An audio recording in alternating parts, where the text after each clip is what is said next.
Жақсылыққа жауапты тез қайтар, ал жамандықтың жауабын кейінге қалдыр. Қонақ пен балықтың 3 күннен кейін иісі шыға бастайды.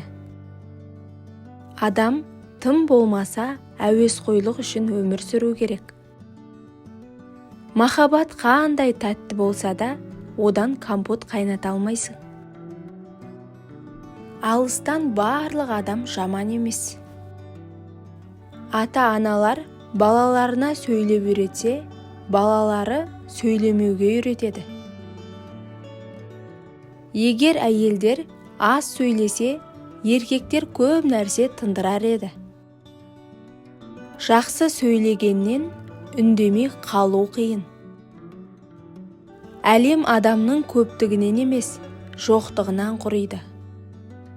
Шаруаның жоқтығы ұлы істерге жетелейді. Адамның жасы келген сайын нашар көре бастайды, алайда кең ауқымды көреді. Барлық адам ақшаның жоқтығына шағымданады, ал ақылдың аздығы туралы сөз қозғамайды.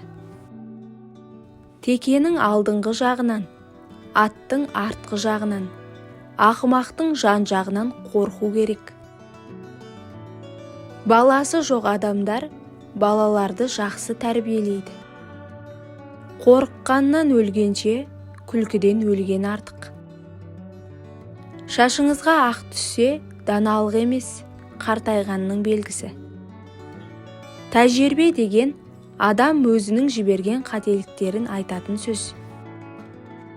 Кемелдік жоқ жерде әділдік жоқ. Байлығыңды тіріңде бөліп бер, өлгеніңді ешкім күтпейді. Өрттен қорғанамын деп суға секірме. Кемелдік туралы көп айтудың өзі ақмақтық. Қаш жауын құлағанда қуанба, бірақ қолтығынан демеме. Қожайыны көп үйдің қонағы аш қалады. Әрбір жаңа түскен келінде ененің бір сипаты бар. Кеш туған бала ерте жетім қалады. Біреудің қайғысында бәрі ақылды. Уәде мен сөз көбейген кезде шындық жоғалады. Бір қарыз 2 адамды ұйықтатпайды. Жыртық қап ауыр болмас. Егер Құдай кедейді сүйсе, ол кедей болмас еді. Егер ақымаққа ақыл үйретіп отырған данагөйді көрсең, 2 ақымақты көрдім деп есептеуіңе болады. Құдай адамға көп тыңдасын деп 2 құлақ, аз сөйлесін деп 1 ауыз берді. Үлкен көлеңке көрсете алатын кішкентай адамдар болады. Құдай жүрегін жаралағысы келетін пендесіне көп ақыл береді. Жел соққанда қоқыс бәрінен биігірек ұшады. Ажырасқан 2 адам бас қосса, төсекте 4 адам болып ұйықтайды. Алдын болжамаған артта қалады. Алдымен өзіңді, сосын өзгені өзгерт. Жұмыс аяқталған кезде кеңесшілер табылады. Кейде ең үлкен даналық бос сөз айтпау. Егер сіз тігіншіден сізге көйлек тігуін сұрасаңыз, оның қалай киінгеніне қараңыз. Егер сіз адамнан құтылғыңыз келсе, оған қарызға ақша беріңіз. Кедей туыстар, алыс туыстар. Қарызға ақша куәгерлердің көзінше бер, сыйлыққа оларсыз бер. Өзін бар күшімен мақтайтын адам жаман. Олар мақтауға лайықты адамды емес, кімге тәуелді болса, соны мақтайды. Қалай жұмыс істесең, солай табыс табасың. Оттан сақтан, суға сенбе. Сәттілік бұрылып кетсе, тістер сүзбеден де сынады. Баланың ең сүйіктісі немересі.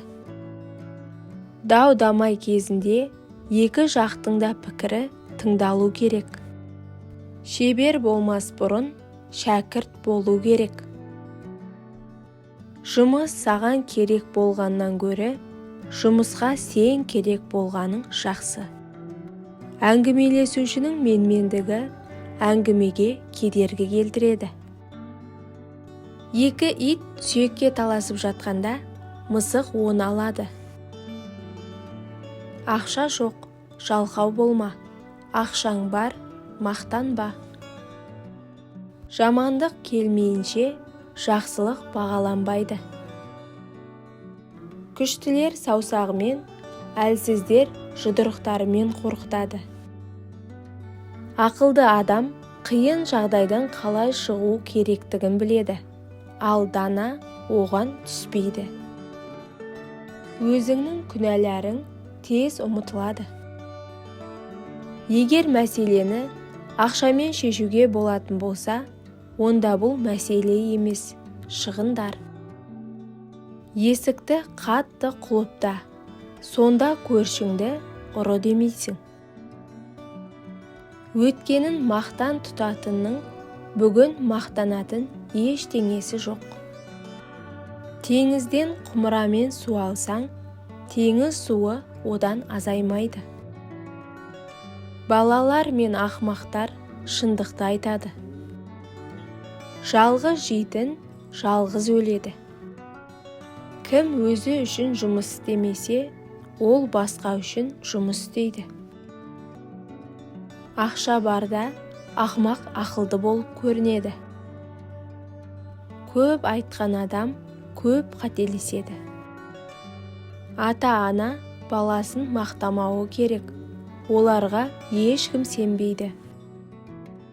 Адал адам қарызын өтеуде белгілі болады. Адамға ұнайтын нәрсе ол үшін жақсы. Кішкентай нәрселерге үйренген адамды бақытты ету оңай. Қорғаныстың ең жақсы түрі шабуыл. Адамға өмірде 3 нәрсе керек: сабыр, тәтті тіл және сыр сақтай білу. Құрметті оқырман, арнаға жазылуды ұмытпаңыз.